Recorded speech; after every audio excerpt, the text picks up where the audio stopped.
healthy, that's, including of a substance abusing parent, that's including a parent with an untreated or poorly treated, mental illness, then we've got not necessarily an eating disorder, we have a need for control. And so what can you control other than your diet? What can you control other than the food that goes in your mouth, right? So then for me, in my practice, an eating disorder kind of gets pushed to the side, because now I'm looking at the fact that this child or this young adult or this adolescent wants control in their life because they don't have it, right?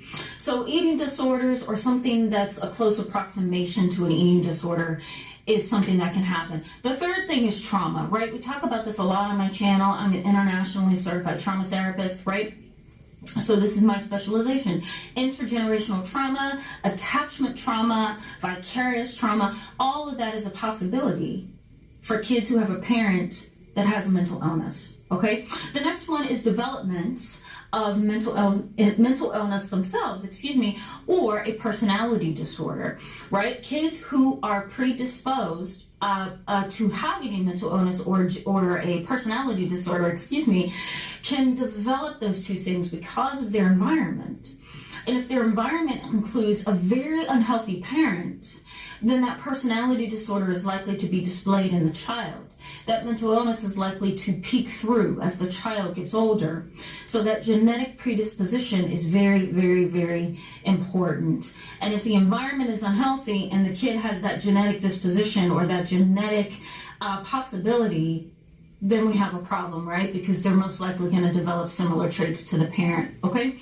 The other thing is foster care, CYF involvement, or Child Protective Service involvement, and adoption, okay? That's another thing that can happen. A parent that has limited to no insight about how they are impacting their child or their adult child, right, can end up in a situation where, let's say there's two younger kids and one adult child, and that adult child sees that the two younger kids are not faring healthful, they're not healthy, they're not faring very well.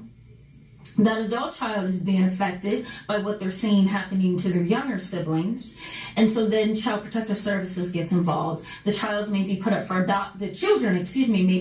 adoption. Foster care may also occur at the same time. So there's a lot of things that can happen. Maybe let's say that you had a parent with a mental illness, right, that was poorly treated or untreated. Maybe you were placed into adoption for a few months. Maybe you were placed into foster care and shifted from one house to the next to the next. What do you think that's going to do to you? It's going to cause attachment trauma, where it's going to be difficult for you to attach and mesh with somebody in a healthy fashion, right? You're going to become codependent. You're going to be inappropriately emotionally bonded to somebody, as opposed to having a healthy bond. It's going to be a bond that can destroy you in the future, right? The other thing is a parentified child. So what I mean by that is that you may, as a child, an adolescent, or as an adult child, actually be the parent, the surrogate parent to younger siblings, or to, whoever that child is that's, being raised under that mentally disturbed parent, right? So the parentified child, as we call them in the field of psychology, is a child who takes the role of the parent, whether that's as a child, a teen, or even as an adult child. You're the parent of a younger child who is not being treated appropriately by that mentally disturbed parent, okay? Also, hopelessness, right? Learned helplessness is another thing. I'm going to post a video right up here where I talk about learned helplessness. You can kind of get a little bit of a sense of how I view that. But you can learn to be helpless, right? You can learn to give up and not try hard enough, right? Because it's so easy to just give up and say, I'm done with this, right? The next thing is truancy, right? As an adolescent or a child, you may say, you know what, the heck with school. My father's not well.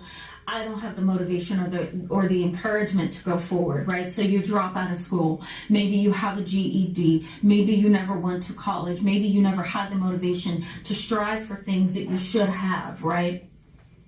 Because of the parent that has practically sank all of your motivation to survive and be functional in society, right? So then what happens when you start to feel that you're not useful in society? Well, you start to be marginalized because people prejudge you. People put you in a class a box for, a low socioeconomic status or a box of a lower class, right? You also start to deal with internal feelings of inadequacy, right? So then when you start to feel that, you isolate, you withdraw. And then isolation and withdrawal can also lead to depression and anxiety, because now you're in your own world. You're also in your own mental world, caving in and shutting the world out because you don't feel that you can give. You don't feel that you're of value, right? Lack of identity is another issue that you're likely to deal with, right? You don't have the ability to feel like a functional human being in society. So what do? You shut down, you give up, you say, you know what, the heck with it. I think I'll get on welfare or public assistance, or I'll apply for Social Security disability, and I would just stay home and lock myself away, right? Unfortunately, that leads to depression because more than likely you're just going to eat. You're not going to be functional in society. And so as a result, you become depressed and anxious, and you shut the world out even more. So then you become this invisible individual within society. You may also experience chronic and acute stress. Acute stress would be a few weeks. Chronic would be months. And remember, I'm going to post that video up here. Remember when I talked about the sympathetic and the parasympathetic nervous system, that fight or flight response the body's in, even when it doesn't need to be in that mode, right? So acute and chronic stress can put you in that fight or flight mode when you don't need to be, and that could lead to diabetes, heart attack, stroke, right? All kind of medical conditions. The other thing is suicidal ideation or suicidal thoughts or self-injurious behaviors, cutting oneself, right? Stabbing oneself, punching oneself in the head, hurting oneself, driving irresponsibly, being reckless, all of those things. And last but not least, a perception that you cannot change the problem. And so therefore, why try if I can't change the problem? Also, a content attitude or mindset that I've had generations of issues in my family, and I'm not going to be the one that can change the course of this, so I might as well get comfortable with where I am because I'm going to be here forever, right? That kind of mindset is very detrimental to you. So these are all things that you can experience as somebody who has dealt with a parent that has a mental illness. On Wednesday, I'm going to talk a little bit about how to bounce back from that, how to cope with the reality, and try to push yourself forward, because it's very, very, very difficult. I welcome your comments and your experiences. As you listen to this video, tell me what you're thinking, what's going through your mind, what has been your experience. Do you know somebody who has dealt with this, or have you?